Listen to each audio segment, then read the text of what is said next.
All right, Abba, Father, we sure are blessed. We sure are thankful for your word. We are thankful for Brother Eric and you working in him and calling him to this time that we all live in, Father, that we can grow each day in your knowledge and your word and your wisdom, that we can defeat any adversarial attacks in our lives, Father, with your word, that it truly is a buckler and a shield. And we just put on that helmet of salvation, Father, and just know that you are protecting us through your word, that you've created all the heavens and earth through your word, and that your word gives us strength each day when we renew our minds to that. And we just thank you for this teaching and blessed saints here today to hear the word, and those that will hear it through the internet in the future.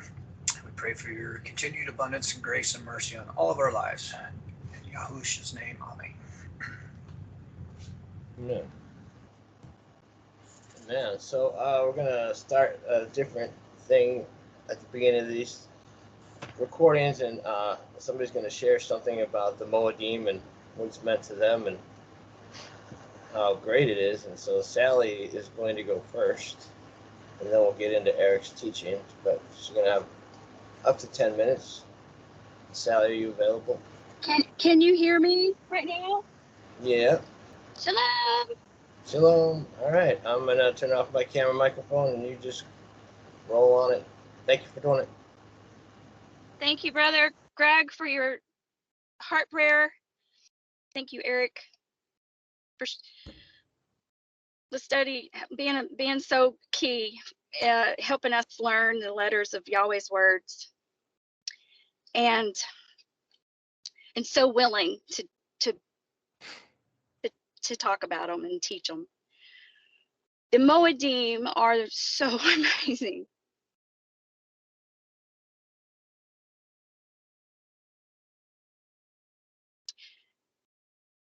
So it's so big. I'm going to pick Sukkot to talk about because I just had Sukkot, and like I've had 6 Sukkots, and every single one of the Sukkots are tremendous beyond any word I can describe on how amazing it is to experience Sukkot. I've had Sukkot with a larger gathering. I've had Sukkot with a smaller gathering. I've had Sukkot by myself with a grandbaby a couple of times in my backyard. But every single one of the Sukkots, there's some aspect that is so treasured, that is so personal, that it's like the charms on a bracelet. They're collecting, and I can reference those moments any moment because of how special those moments were, and be right back in that place. When you come to him in Sukkot with all your heart, I mean, it's heart with legs and arms. Put up your tent, decorate your sukkah with all your heart. There's no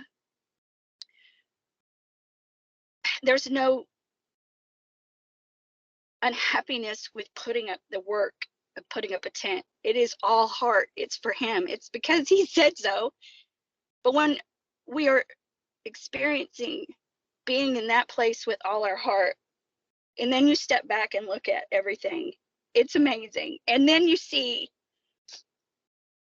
his Ruach HaKadosh among the people in the Sukkot, in the conversations that we have. It's all him. And the experiences that we have, it's all him. The meaningfulness in the decorating, I absolutely enjoyed, because this year we used ribbons and fabrics and tzitzits and lights, and we had this great decorating. Kurt, I'll send you a couple of photos of our sukkah so you can post them. But the meaningfulness just comes through, and every single day of Sukkot, 7 days, and then the 8th day, there's an experience of him that comes through personal experience and then within the group. But as a Sukkot by myself, I had amazing moments that only I can say that I experienced. It was him and me. I can tell someone about that, but I was in that place. I saw what I saw. I experienced what I experienced. And nothing can ever take that away.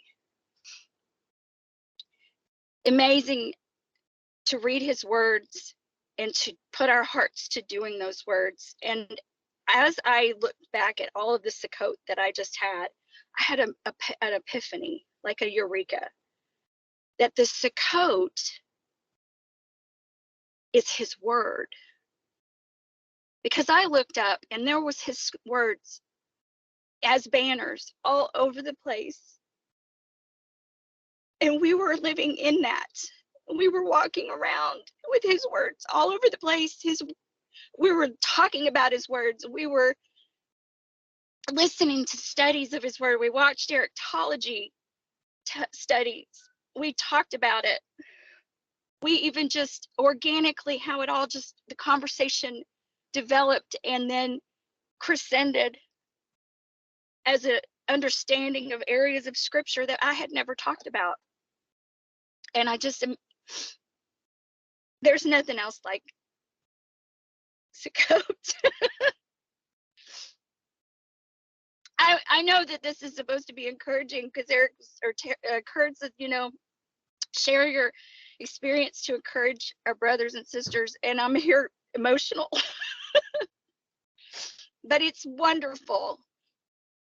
So go and do it. It's assimilate. It's accumulate, assimilate, inflate, decorate, celebrate, and recreate. And then coming from that into Shemini Atzeret,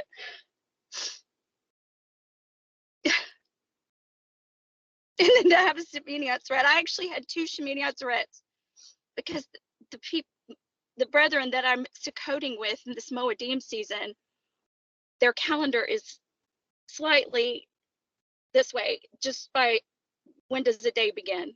But that didn't stop us from having his Moedim together. And so we appreciated each other's days that we were celebrating. We celebrated together. And it just so happened that it doubled our first days, it doubled our 7th days, it doubled our Shemini Atzerets because of that. It's amazing. But we were together on Shabbat Echad, the same day. But putting thought into the decorating, considering, like, for us, we had streams of silk ribbon of the colors of blue, purple, red, white with gold thread, and seeking out the fabrics, the flowy fabrics, so that the wind would just, it was beautiful. And it just was interesting when I went shopping for these things. Somebody at the other side of the counter where I'm buying said, "Are you having a wedding?" So yeah, I guess it's a biblical festival, and they have never heard of it. What biblical festival? It's called Sukkot. You may have heard it mentioned as tabernacles, festival of tabernacles. And they were searching their mind, like, have I heard that? Like, oh, I think I may have heard that before, but I don't know what it is. Well, it's a biblical festival, and it's for 7 days, and camp and decorate, and they're amazed. Well, haven't we ever heard about that? Maybe you should look into it. It's in Leviticus 23. You can find it. It's listed. And that has happened in the preparations for decorating. So everything that pertains to his Moedim, he is very well with and leading us. His Ruach is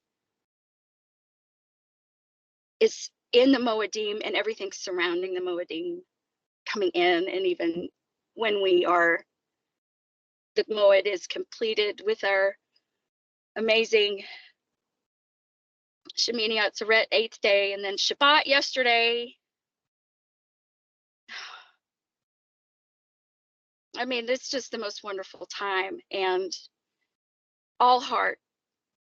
It's the best thing is to just walk in there with all your heart. No concerns about what or when or whatever. It's Yahuwah told us in Exodus, he's telling Moshe, because he was not happy with Israel, because Israel was told you can gather on the 6th day and you'll have enough for 2 days.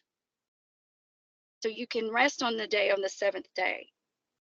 And some maybe didn't believe that. And they wanted to check because nothing will be in the field. Don't go on the 7th day. Nothing will be out there. And some wanted to see if there was anything on the 7th day. And he was not happy with them because that's not resting. It's not resting.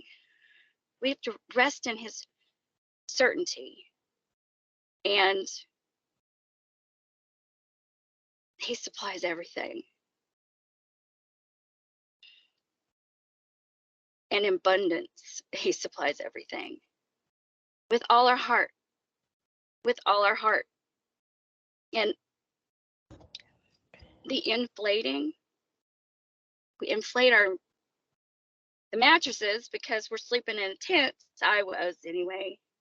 But the inflating is this inflation of his word and our doing what he said inflates his word in our hearts and in our existence, in our experience, and among us.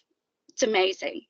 The decorating is the moedim, the choice best adornment. The celebrating is Aksameach, the instruction. Only rejoice. You okay, Kurt? Yeah, I'm fine. You hit the sad face, Kurt. Oh, did I? And Sorry, I was typing something. I thought maybe you were sad that she used up her 10 minutes already or something. It's like, what? Ever used it up? I could talk about Yahweh stuff for a long time and just. Well, I gave her up to 15 minutes, and Sally can talk. That's the quality. So. I love you all. Yahweh bless every one of you. Yahweh, I'm calm. It's a wonderful thing. Enjoy Sukkot. It's the best time.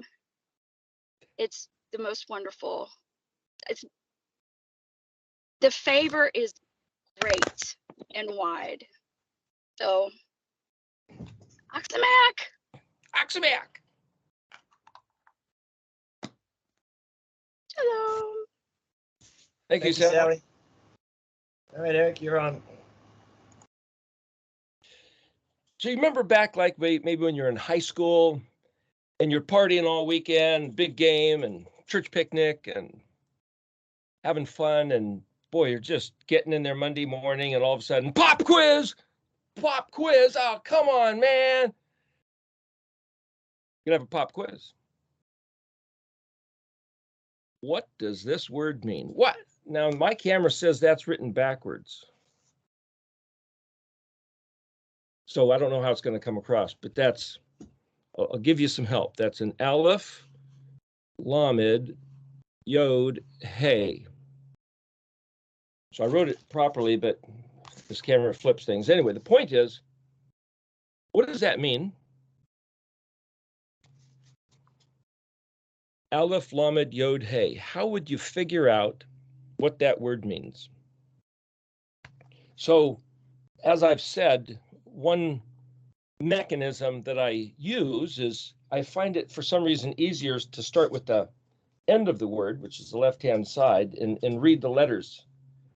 So hey as a suffix means to express or reveal or illuminate, or some people think of the letter hey as breath, just something that was like in your lungs is now out there in the open space. This is a yod. Well, the Yod is the working hand. So something is being made and expressed. Now, if you look at the two letters, Yod Hei, remember any word that has some combination of Yods, Heys, and Vavs, and it might have an Aleph, might have a Tav, but basically any word with those three letters, and no matter how many multiples of those letters, is the verb to exist. So that's something that is made to exist and is manifest. If something is made to exist, a psychological term, you have a latent, which is something within, and manifest, which is once you see it.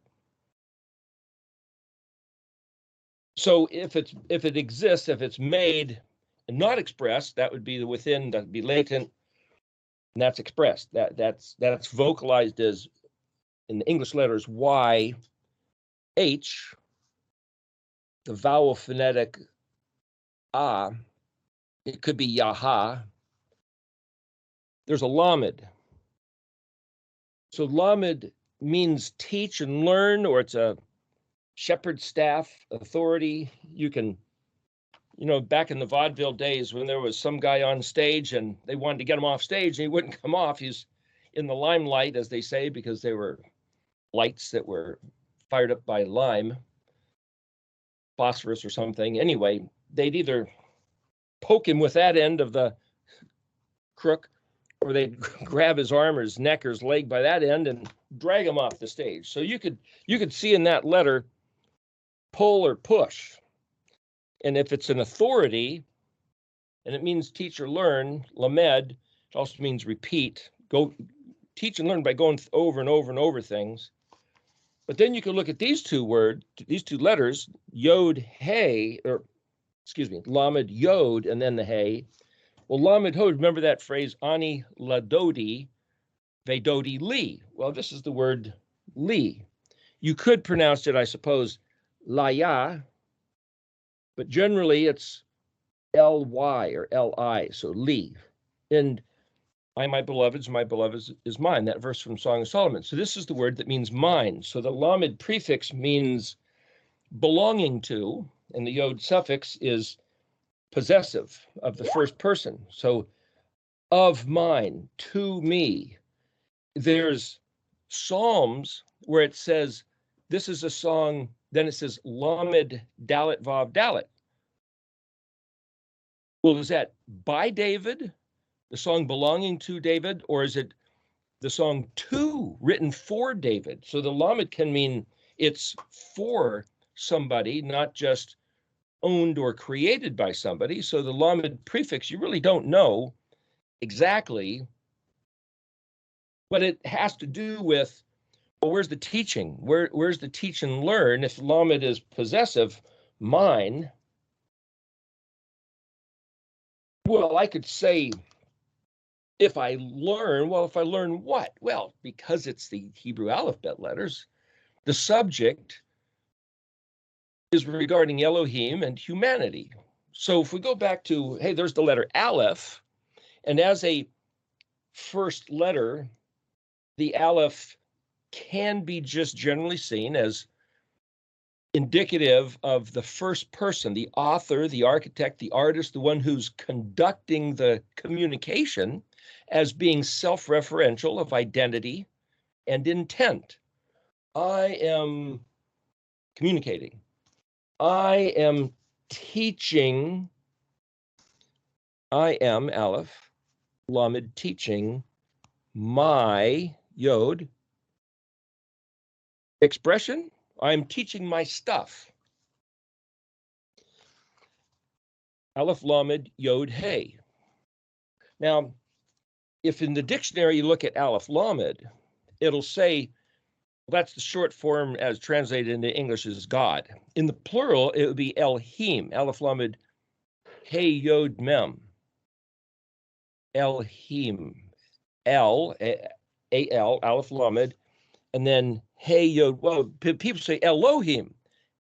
You'd think, well, the O sound is a Vav, so it should be Alef Lamed Vav, Elo, Hey Yod Mem.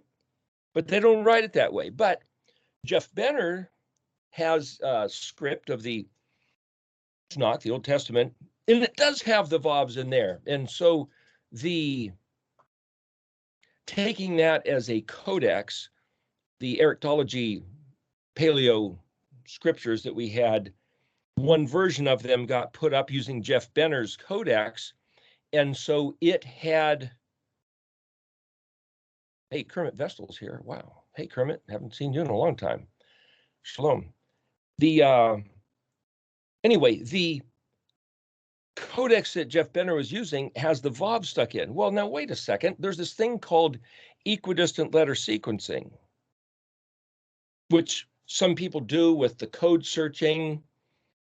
Darla in Hawaii is working on that, and a number of other people in Australia and a few other places. And it's like, wait a minute, if you stick a vav in the word Elohim, Genesis 1, Bereshit bara Elohim et hashamayim ve'et haaretz. Well, if you don't put the vav in Elohim, there's 27 letters. And Stan Tenen had noticed, hey, there's 27 letters in the alphabet. There's 27 letters in Genesis 1:1.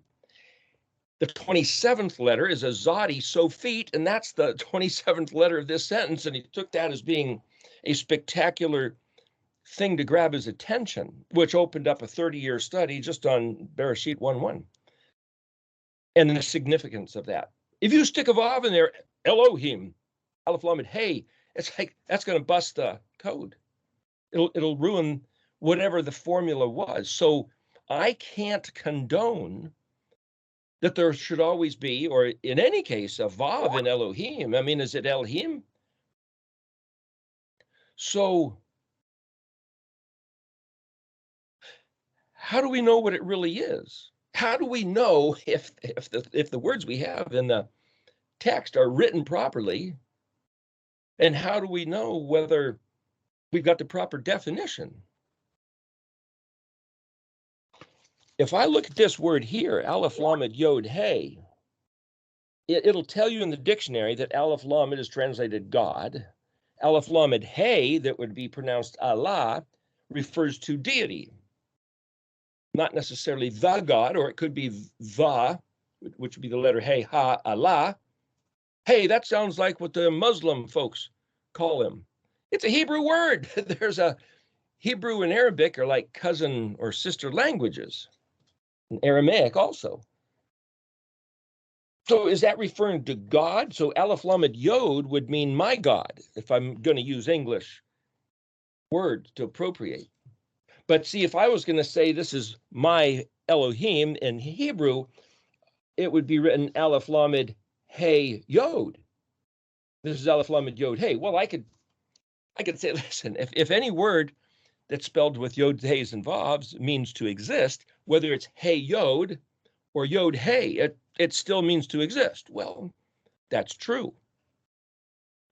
But when you put them in a certain order, why is that? And again, this is like just this pop quiz of going, let's think about this word. Well, the fact that Yod is after Lamed in this case, well, that means my. And you'll see that in the dictionary, in Klein's dictionary, if Alef Lamed is a standalone word with a hyphen, it says it means motion toward. So that means there's some other, you might say a noun or possibly a verb action, and this is a motion toward another concept. So the only way to really understand, so it's, for example, it'll say Yahuwah spoke to Moshe, saying, I'd have to look it up exactly, but I'm going to guess it says Elohim Dabar Alef Lamed hyphen Memshin Hey. That's toward. So he's speaking, Dabar, there's the verb action, toward Moshe. Now there's another way to indicate the noun that the verb is acting upon, and that's to write the word Aleph Tav with a hyphen. So the confusion is, like going back to Genesis 1:1, you get Bereshit, that's translated in the beginning, bara, that's translated create, Elohim, okay, in the beginning created Elohim. But see, in English we say, no, Elohim created. Beginning, Elohim wasn't created. He did the creating. But see, in Hebrew, it's the opposite. So you got to make these mental adjustments as you're trying to get the sense of how this language works. And then there's an Aleph Tav all by itself, meaning it's not hyphenated to another word. It's not just two prefix letters of another word. It's called a standalone Aleph Tav. Bereshit bara Elohim et. It's the fourth word of the sentence.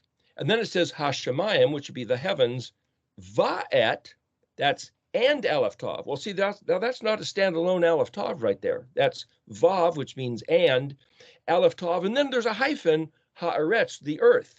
So the second Aleph Tav, va'et, isn't exactly the same as the first Aleph Tav, which is a standalone. And I remember hearing years ago, 20 years ago, when we first started going to a congregation where they studied this stuff, is that standalone Aleph Tav at the fourth word in a 7-word sentence, Genesis 1:1, is totally mysterious, meaning the great sages, the scholars, the rabbis, nobody knows why it's there or what to do with it. Well, they actually have other places, we're going to be looking at one in a few minutes, where that standalone Aleph Tav also appears as such. They don't know what they don't know why it's there. Because it's not hyphenated. You could say, well, it's just like he created the heavens and he created the earth. So it's Aleph Tav is the connector pointing to the verb action onto the noun, the heavens. What's the problem? The problem is that's not the way it's written. Ve'et ha'aretz has a hyphen. It's like, well, where'd the hyphens come from? What century did somebody invent hyphens? Were the hyphens invented by Enoch or back in Moshe, Abraham, Melchizedek? Who came up with this language and why did they invent hyphens?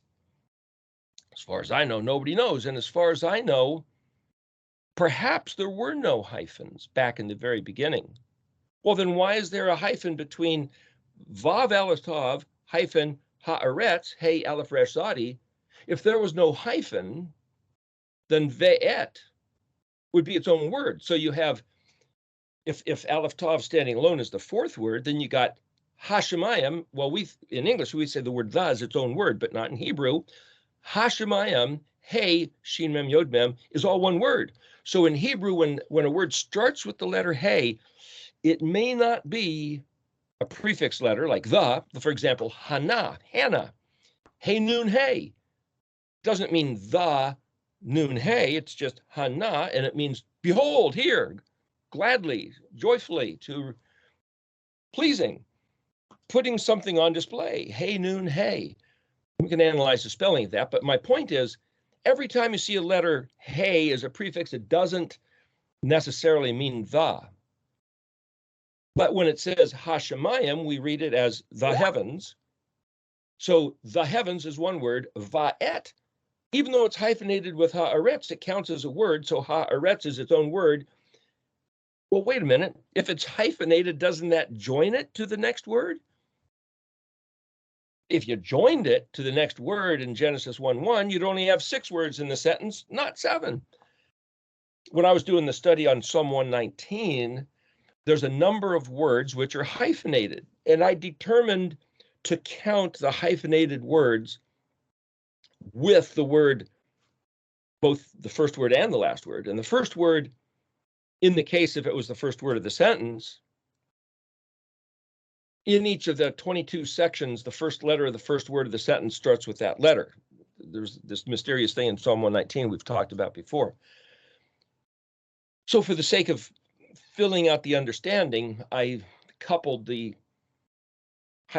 first half hyphen to the second half and considered it all one. But nobody knows. It's like, what are the rules of this game?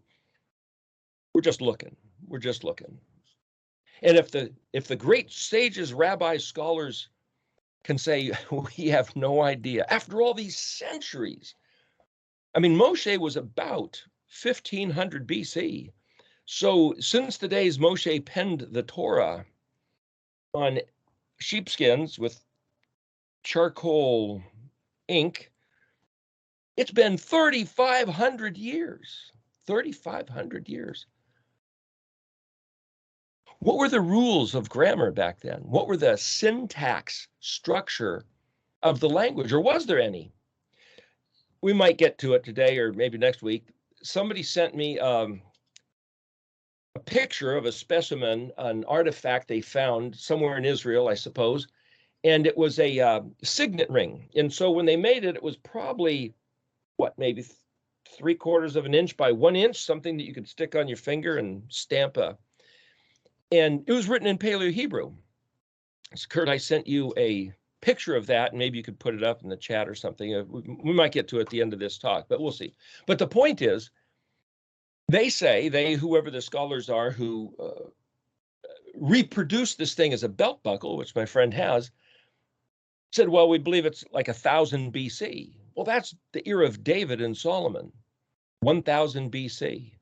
Well, if Moshe was writing all the words of Yahuwah in 1500, this is 500 years later.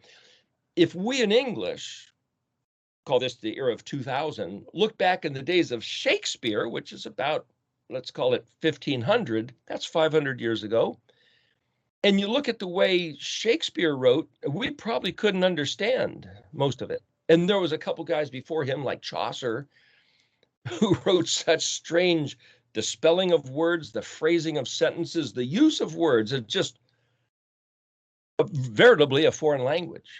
So, things can change over 500 years.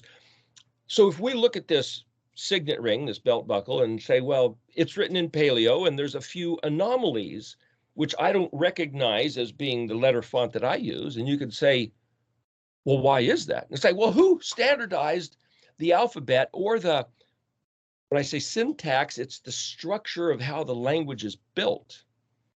Like looking at the letter Samic, it's an engineered structure. So what's the Samic of the Aleph-Beit?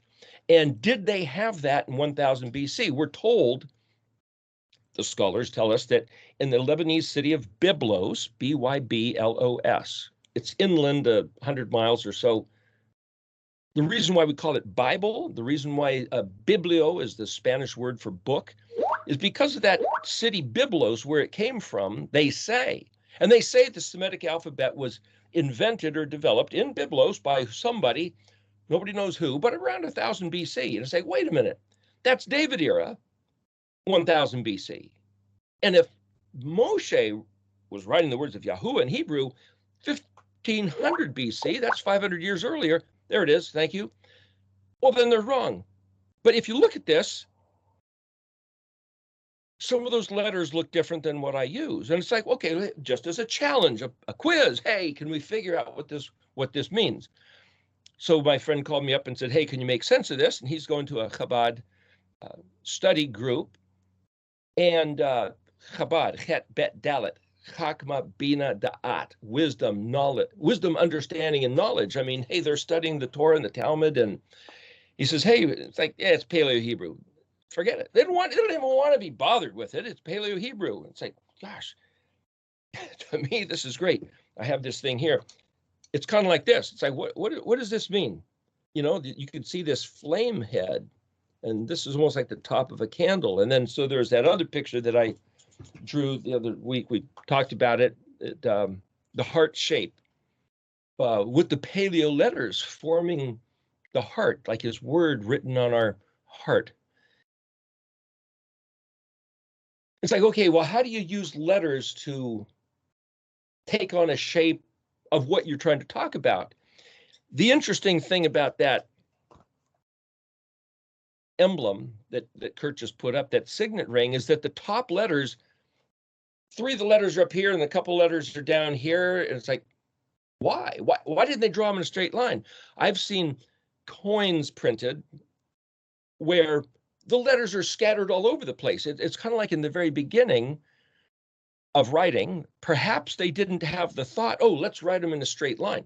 There was something that they called a plowing pattern, where some people, did Moshe do this or did other people? I mean, who knows? Because as soon as, let's pretend that Moshe developed, maybe he got it from Abraham and Melchizedek and Enoch and whatever, but let's say Moshe, when he was told, you write all the words of Yahuwah, 7 chapters before Elohim wrote his finger on tables of stone.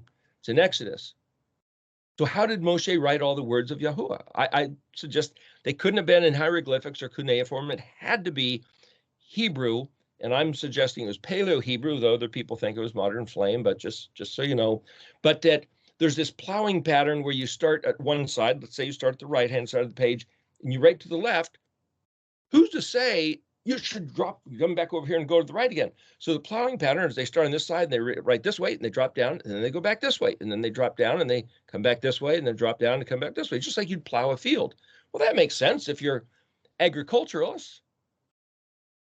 Is that the way they did it? Well, if they did it that way, then if you see a word, it's like, which direction do I read this? Where do we find this word? And it's written here.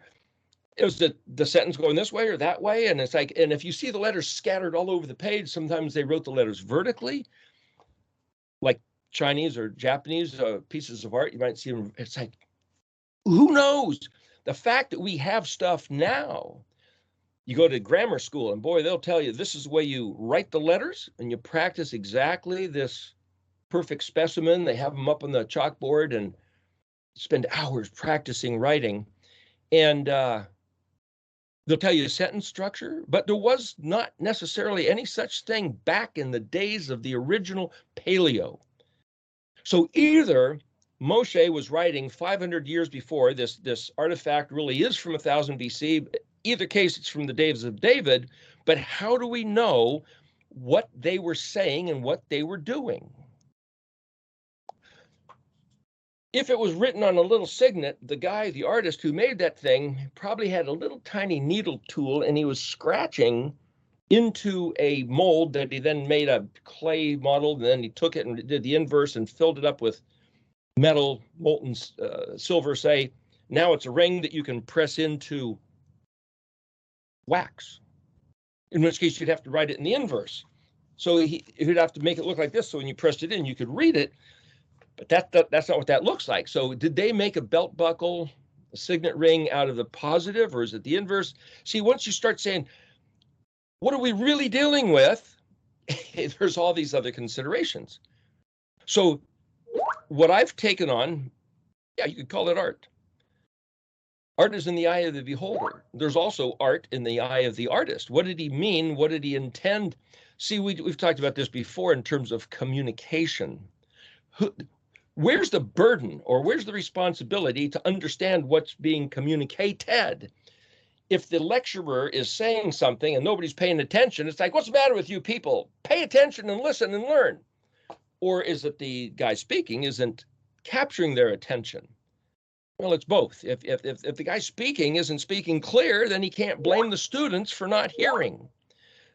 So there's this dynamic, there's this, it's both responsibility. So if Elohim wants to communicate something, oh boy, whoa, what's that? Speaking in tongues, let him send his Holy Spirit to interpret. Oh, okay. Well, how do we know the Holy Spirit's given everybody the same idea? Well, maybe it doesn't matter. Maybe it's just maybe it's just a personal revelation. And then somebody was saying, hey, but the Bible says there's no scripture which is to be interpreted by an individual. It's not a personal revelation. It's like, well, wait a minute. Can't you have a personal experience, a personal revelation? What if it's something he's communicating with you? What I'm saying is that every matter we're dealing with here gets real convoluted real fast. And if I say something, which I'm about to, where somebody says, you can't say that, you can't call that personal interpretation. It's like, whoa, man, I'm just reading the letters. They're paleo. We don't recognize paleo. Like the Chabad. They don't have to recognize it. As I've said before, the Jews own the modern Hebrew flame letters. Well, that's not modern cursive. Well, modern cursive is kind of like, just scrawl something. That's secular modern Israel. The Christians own King James English, by golly. But the paleo is just sitting there, So as far as I'm concerned, I'm claiming it for Ephraim. The 10 lost tribes of the Northern Territory. That's ours. We're taking it. ancient, primordial, kadmon, kuf dalet mem, vav nun. Man, that's the real stuff. And if nobody else wants to recognize it, too bad for you. We're taking it. I'm laying claim to it. Not me personally, but my voice is laying claim and making use of it. And if anybody else wants it, well, you're free to have it too. But I'm claiming it. There's a word in Hebrew that means to own something by dragging it. If you find an old piece of metal in the forest and it's like, well, who put this here? Some pioneer left? I don't know. It's just left. It's abandoned. If you pick it up and you drag it all the way back to your place as your possession, that Hebrew word says, well, you own it. It's like, well, that's not American law, is it? I don't know if it's American law, but the fact that it exists as a word in the dictionary seems to indicate that it was some kind of a Hebrew or Israeli law that you can own something because you found it abandoned and dragged it. Does that mean you get a tow truck and throw it on the back and drive it home?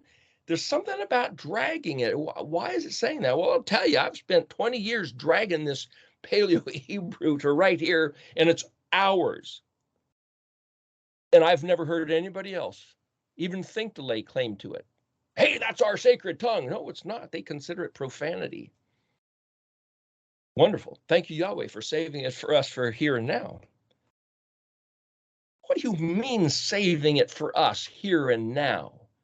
Well, there seems to be this concept that had anybody recognized Paleo-Hebrew as being sacred, as being kadosh, as being the original writing font style, that perhaps even Elohim's finger wrote in Paleo-Hebrew, and whatever letter style it was Paleo-Hebrew. I'm willing to bet, not modern flame. And if that's the case, then it's like, well, somebody would have said, oh, don't touch this, is sacred. Nobody has. But I believe he's left it here for us to now, what?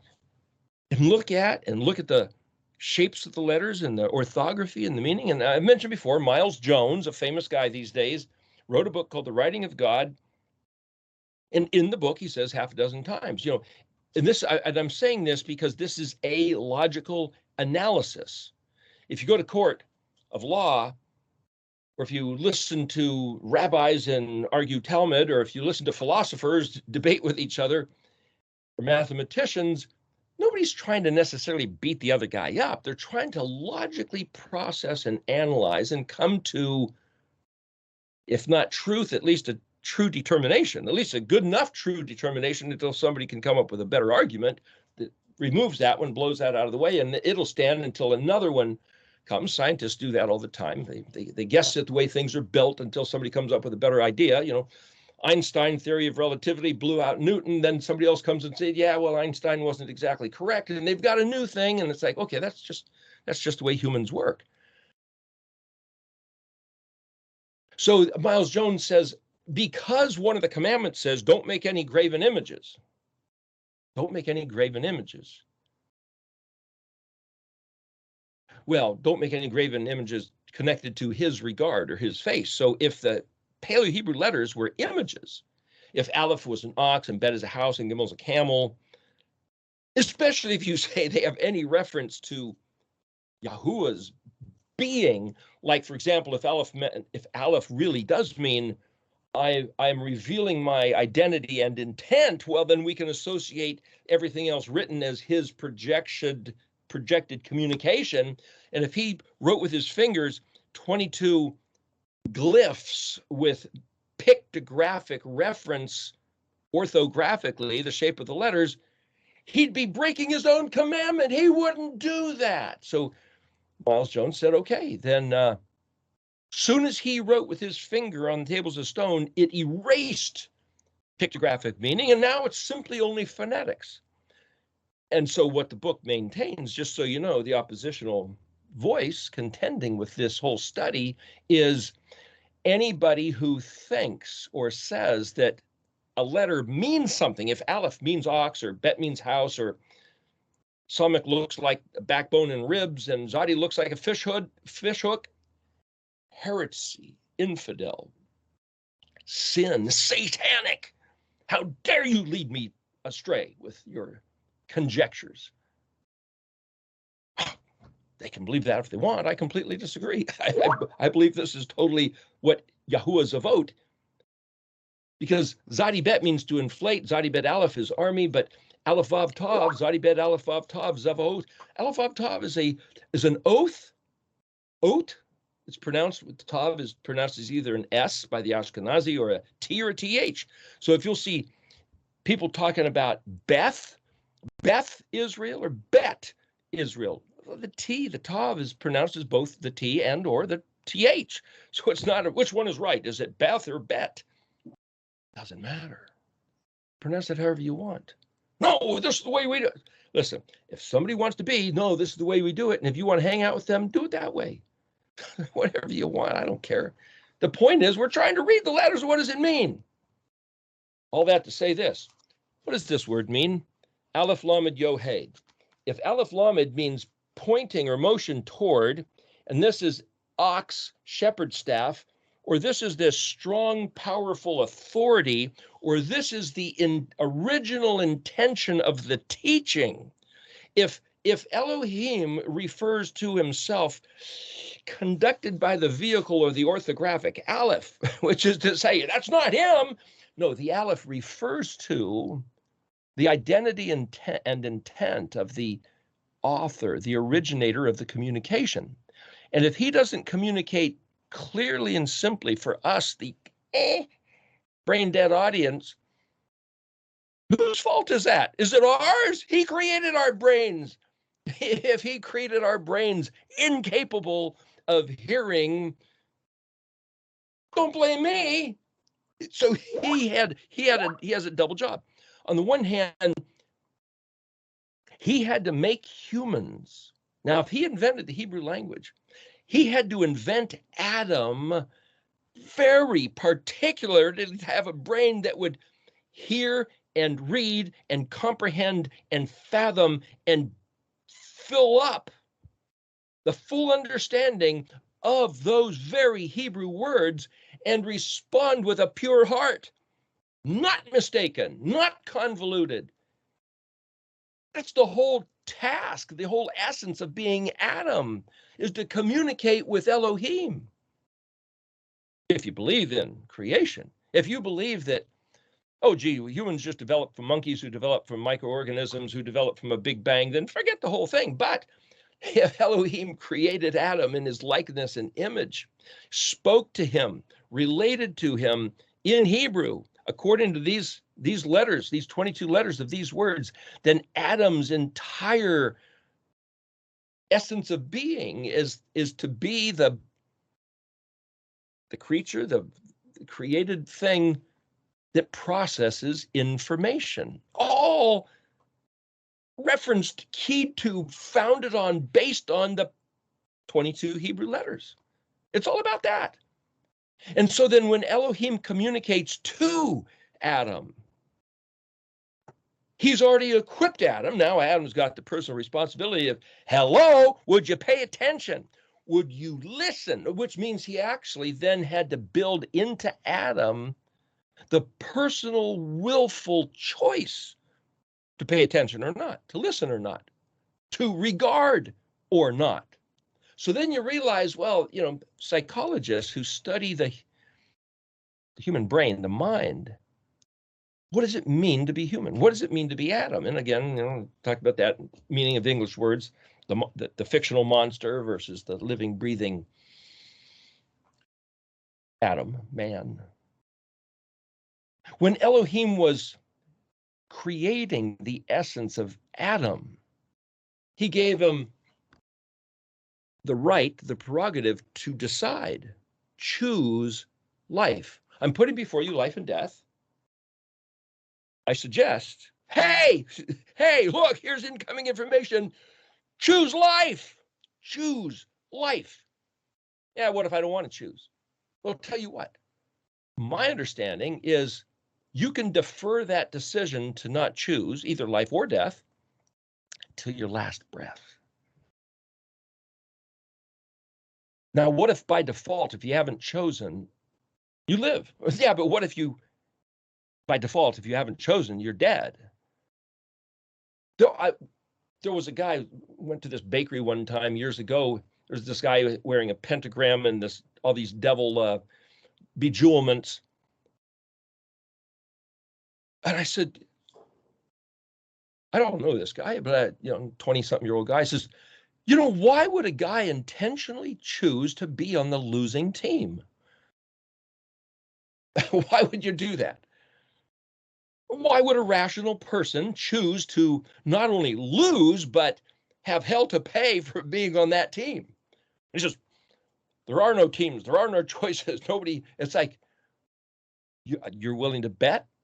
Here you're wearing the accoutrements, brandishing the logos of that team, who this other writing says they're going down, man. They're going down hard. They're going to die, cursed, and then the second death, lake of fire. Believe it or not, that's what's written, at least by English interpretation.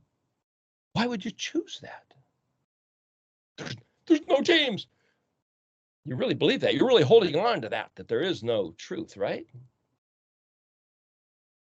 Do these people even know?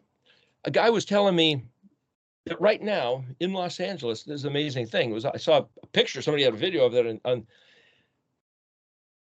people go into stores and they they shoplift, sneak in, you tuck something under your shirt and you sneak out. It's like, well, then they started doing brazenly, blatantly. Maybe even 2 or 3 people would break into the store and they'd grab stuff off the shelf, stick them in a shopping cart and push it and running out the door. And it's like, why doesn't somebody stop them? No, we don't want to injure the workers of the store, so we're not going to stop them. And it's like, I heard at Home Depot, they lose millions of dollars a day from people stealing. And you can see a guy grab something, put it in the power tool and walk out, and they won't stop him. The bells go off and it's like, don't stop him. It's like, what the heck is going on in this country? What's happening in LA right now, my friend was just saying it's daily, numerous stories, 20, if not 50, if not 70 guys, hoods and cloaked, run into the store all at once, 70 guys. Grabbing everything, shopping carts, everything they can carry, and then all run out the door together, a big mob. And they're hitting store after store after store. The country's not going to last much longer. You shut down the entire retail industry. But why is that happening? Last week we read the last verse of Isaiah 57, and it says, Ein Shalom, Amer Yahuwah. Yahuwah Zavot, the creator and the possessor of heaven and earth, made a declaration, no shalom, no peace. For the wicked. No peace for the wicked. They exist like water in the sea. Any movement of the wind, they respond. Any upheaval of the ground, they respond. They will be driven by the storm. And if there's a raging storm, they will be smashed and pushed and this and that. And there's nothing they can do about it. Do they know? Are they aware? These people that are turning their hand to do evil, wicked, has anybody ever told them, you're dead, you're doomed, you've been lied to, you've become a liar, a thief, a killer? Your way will be returned on your own head without help. Remember, we talked about the word Aleph Yod Bet, hate. Yahweh hated Esau, and Aleph-Beit, he loved Jacob. But you look closer at that, and it means Aleph Yod Bet. If you put a nun in front of there, like Nun Yod Bet, or I forget how exactly we did it, but it's the fruition, Nun Yod Bet, Nun Vav Bet. But one other prefix in there means naturally, left alone, unattended, indigenous. So in other words, Esau, hey, I want to do it myself. Leave me alone. Leave me alone. Yeah, I'll just live my life at my own strength. It's translated hate. Jacob, he said, I loved. Well, Aleph-Beit. Hey-Bet means to give. So Yahuwah, because of Jacob's heart, gave. What did he give Jacob? He says, I will be an enemy of your enemies. I'll give you your provisions. I'll give you shelter and refuge. I'll make nature cooperate. I'll give you my personal interest and from my personal resources of the wherewithal to contribute to your life. Translated as the word love. But Esau, translated as the word hate, was, I can't do anything. I can't do anything to help you. And for the wicked, he can't and won't do anything to help them. No help, no refuge, no provisions, which is going to make them more desperate. So they turn to more of their own devices to steal and kill and connive and betray, spiraling as a tornado, as this vortex of destruction where, we were reading in Isaiah 58 where he says, and you find these people that are homeless and broken and destitute and lacking, bring them into your house. 5 minutes. It didn't say bring them into your house. Bet Yod Tav. Hey, it's a Tav suffix. That means your. Well, the Kaf suffix means you or yours. Does the Tav suffix? Well, I've seen the Tav suffix written down that it means it's translated yours, but then you realize the translators are making these words fit English syntax, English understanding, or whether it's rabbinical or Christian or whoever's writing the translation is trying to get a communication across, but is it the same communication that Yahweh had in mind? How do you know what Yahuwah's communication was? If you look at Isaiah 58 and he says, bring them bet, actually the word was bet Aleph or bet Vav Aleph, bet Yod Tav. Enter house? Oh, he must mean let them enter your house. Really? And they're going to bring all their cursing and all their robbery. Is that what he told his people to do? You can do it if you want. I've done a number of times and it didn't go well, but over the years. But the point is to bring bet Aleph. Bet Yod Tav. Bet Yod Tav is taught, trained, and domesticated of Yahuwah's house. How do we know it's Yahuwah's house? Because he's the Aleph and this is the bet. And we're talking about him and his stuff. So if I can say, listen, by default, I'm going to say, as I'm trying to analyze these words, I can say, well, this is a story about Samson, or this is a story about Peter, or this is a story about Ezekiel. How do I know it's about Yahweh? Because there's different ways you can read it. I can always choose to read that the alphabetic communication is Yahweh speaking to Adam, and in particular, Israel, and in more particular, me. I can choose to read this as his communication to me, besides all these other ways. So how many ways can you read into it? So if I say, I'm going to read this where Yahweh says, there's ain't no rest for the wicked, because the wicked are doing this stuff, and our country is promoting it. It's going to get badder and badder, quite likely, until somebody can at least get them to listen to say, change your ways. You're choosing death. You're going to die in your despair, and it's going to get worse. It can't get better. You can't pray to God and have Yahuwah Zavot answer your prayers until you choose life and listen for his voice. And if you're going to a church or some reading somebody's t-shirt and it's not saying his voice, it's the wrong God. It's an Elohim Akrim, and you're desperately, dreadfully doomed.